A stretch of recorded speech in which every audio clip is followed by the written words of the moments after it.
स्वागत है आपका 27 जुलाई के करंट अफेयर्स में। हमारा पहला क्वेश्चन है, हाल ही में किस केंद्रीय मंत्री ने आज़ादी के अमृत महोत्सव के रूप में मेरा गांव मेरी धरोहर पहल की शुरुआत की है? हमारा उत्तर है सी, अमित शाह।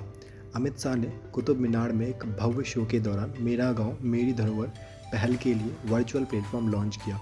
यह परियोजना संस्कृति मंत्रालय द्वारा इंदिरा गांधी राष्ट्रीय कला केंद्र के कोऑर्डिनेशन में राष्ट्रीय सांस्कृतिक मानचित्रण मिशन के तहत शुरू की गई है।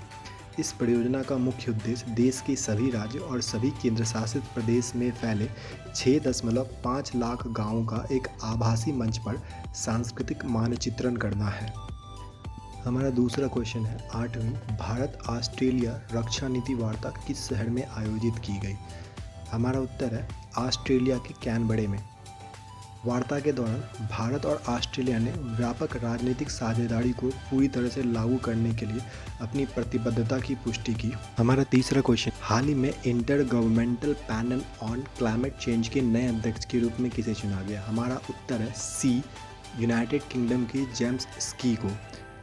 Inter governmental panel on climate change, world meteorological organization और यूनाइटेड नेशन इन्वायरमेंट प्रोग्राम ने मिलकर 1998 में स्थापित किया था। यह सरकारों को जलवायु परिवर्तन की स्थिति के बारे में सूचित करता है। इसका मुख्यालय जेनेवा, स्विट्जरलैंड में स्थित है। हमारा चौथा क्वेश्चन है, बिहार सरकार ने राज्य महिला आयोग के अध्यक्ष के रूप में किसे नियुक्त किया गया? हमारा उत्तर है ए, अश्वमेघ देवी। 24 जुलाई को अश्वमेघ देवी को बिहार सरकार ने राज्य महिला आयोग के अध्यक्ष के रूप में नियुक्त किया गया। यह नियुक्ति अधिकतम 3 वर्ष के लिए की गई है। बिहार राज्य महिला आयोग 1933 में गठित एक वैधानिक निकाय है। इसकी स्थापना बिहार राज्य में महिला के खिलाफ अपराध से संबंधित मुद्दों से निपटने के लिए की गई थी। हमारा पांचवा क्वेश्चन है, हाल ही में आयोजित टूर डे फ्रांस का 11वां संस्करण किसने जीता? हमारा उत्तर है बी, जोनास विंगार्ड। डच पेशेवर साइकिल रेसिंग जोनास विंगार्ड ने फ्रांस में लगातार दूसरे वर्ष टूर डी फ्रांस का 110वां संस्करण जीता। टूर डी फ्रांस एक वार्षिक पुरुषों का बहुचरणीय साइकिल दौड़ है जो मुख्य रूप से फ्रांस में आयोजित किया जाता है। हमारा छठा क्वेश्चन है, हाल ही में किस केंद्र शासित प्रदेश ने अपना पहला महिला पुलिस स्टेशन स्थापित किया? हमारा उत्तर है बी, लद्दाख। जबकि देश में केरल के कोझिकोड में भारत का पहला महिला पुलिस स्टेशन स्थापित किया गया था, जिसके 50 साल पूरे हो गए हैं। इस स्टेशन का उद्घाटन 27 अक्टूबर 1973 को तत्कालीन प्रधानमंत्री इंदिरा गांधी द्वारा किया गया था। हमारा सातवां क्वेश्चन है, किस भारतीय अभिनेता ने राइजिंग ग्लोबल सुपरस्टार पुरस्कार जीता है? हमारा उत्तर है सी, कार्तिक आर्यन। बॉलीवुड अभिनेता कार्तिक आर्यन को मेलबर्न के 14वें भारतीय फिल्म महोत्सव के वार्षिक पुरस्कार समारोह में भारतीय सिनेमा के उभरते वैश्विक सुपरस्टार पुरस्कार से सम्मानित किया गया। यह पुरस्कार विक्टोरिया की गवर्नर द्वारा कार्तिक आर्यन की उल्लेखनीय उपलब्धियों और भारतीय सिनेमा जगत में उनके महत्वपूर्ण प्रभाव को मान्यता देते हुए प्रदान किया गया। हमारा आठवां क्वेश्चन है, हाल ही में भारतीय रिजर्व बैंक ने किस देश के सर्व बैंक को बेंगलुरु में अपनी आईटी इकाई स्थापित करने की अनुमति दी? हमारा उत्तर है डी, रशिया। भारतीय रिजर्व बैंक ने सर्व बैंक की भारतीय शाखा को बेंगलुरु में एक आईटी इकाई स्थापित करने की अनुमति दी।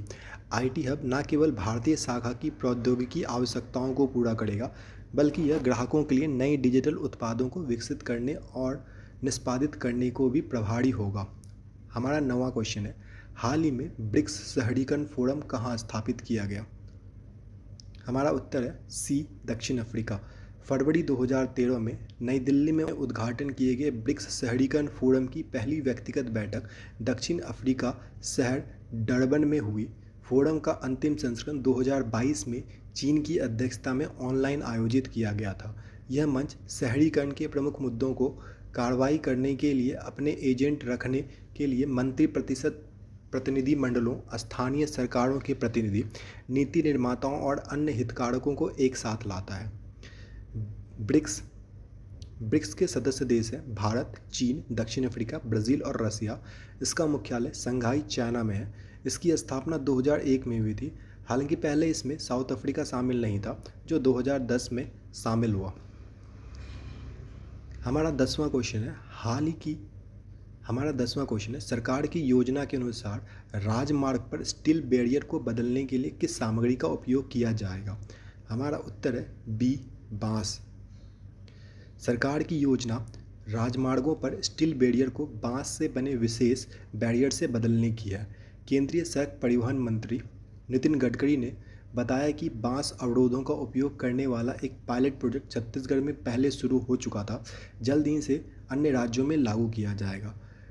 हालांकि बांस का उपयोग करने का निर्णय इसलिए लिया गया है क्योंकि यह एनवायरनमेंट फ्रेंडली है, साथ साथ बांस उद्योग को बढ़ावा मिलता है और उत्तर पूर्वी क्षेत्र और आदिवासी क्षेत्रों में रोजगार के अवसर पैदा करते हैं।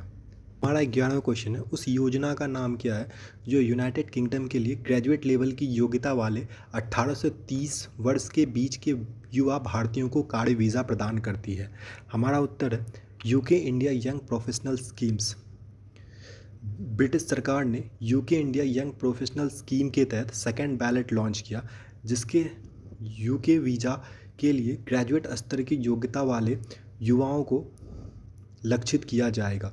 इस योजना के माध्यम से योग्य युवा यूके में 2 साल तक रहने, काम करने या अध्ययन करने का अवसर मिलता है। हमारा 12वां क्वेश्चन है, रसायन और पेट्रोकेमिकल्स पर वैश्विक शिखर सम्मेलन करने के लिए किस शहर को निर्धारित किया गया है। हमारा उत्तर है डी, नई Delhi. Federation of India chambers of commerce और union ministry of chemicals and fertilizer ने नई दिल्ली में भारत में global petrochemicals and chemicals manufacturing hub 2023 नामक शिखर सम्मेलन का तीसरा संस्करण लॉन्च करने का लक्ष्य रखा है। केंद्रीय वित्त मंत्री निर्मला सीतारमण इस 2 दिवसीय सम्मेलन का उद्घाटन करने वाली है। इस सम्मेलन का उद्देश्य हमारे देश के आर्थिक विकास की प्रमुख भूमिका निभाने वाले रसायन और पेट्रोकेमिकल उद्योग को और कैसे मजबूत बनाया जाए और समस्या को कैसे खत्म किया जाए, इसमें सुधार करना है।